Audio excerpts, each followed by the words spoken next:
This is The Space Shot, episode 335 for April 14th, 2018. Dry Lakes and Columbia. I'm John Molnix. On April 14th, 1981, the Space Shuttle Columbia landed for the first time in the history of the shuttle program. The landing took place at the dry lake beds at Edwards Air Force Base. Depending on the source, a crowd of between 200,000 and 320,000 people witnessed Columbia's touchdown at Edwards Air Force Base. The Rogers Dry Lake Bed at this base is a wonderfully unique facility that has been used for various aviation applications since the 1930s. Quote, "These natural flat surfaces have literally saved hundreds of aircrew lives and aircraft valued at millions of dollars because the lake beds offer a broad expanse of hardened clay on which to land in emergency situations." Edwards Air Force Base is located about 100 miles northeast of Los Angeles in the Mojave Desert. This massive stretch of land covers 44 square miles and has runways that stretch up to 7.5 miles long. In addition to the lake bed runways, there's also a 15,000-foot concrete runway that has an extra 9,000 feet of lake bed overrun. I was looking through the list of longest runways, and surprisingly, the runway at Edwards isn't the longest paved runway in the world. That honor belongs to a Chinese airport. The longest paved runway in the United States is at Denver International Airport, and it clocks in at 16,000 feet, or more than 3 miles long.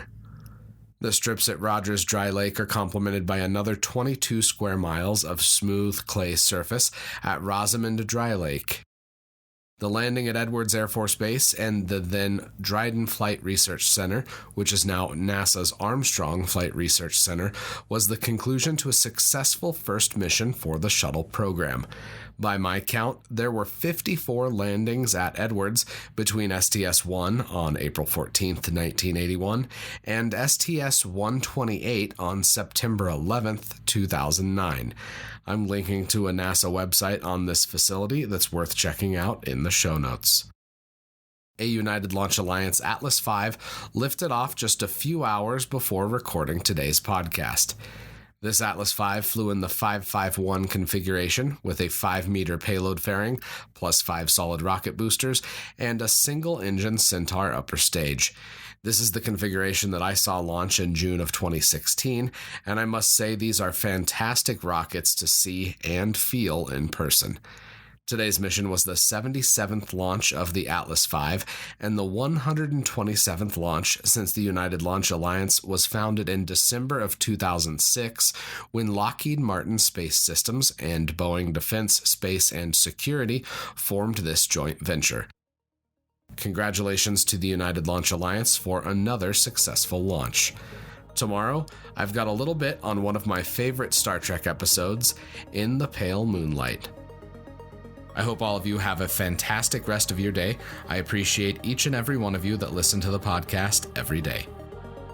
I'd be incredibly grateful if you could share the podcast with your friends and family.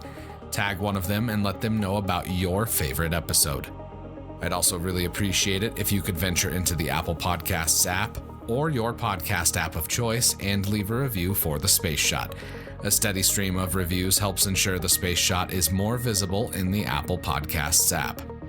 As always, the show notes have more information on today's episode. You can hit me up on Instagram and Twitter. Find me at John Molnix. I'm always up to chat. You can also connect with me on Facebook. Just search The Space Shot or check out the links in the show notes and you'll find me. I'm John Molnix, and I'll catch you on the flip side.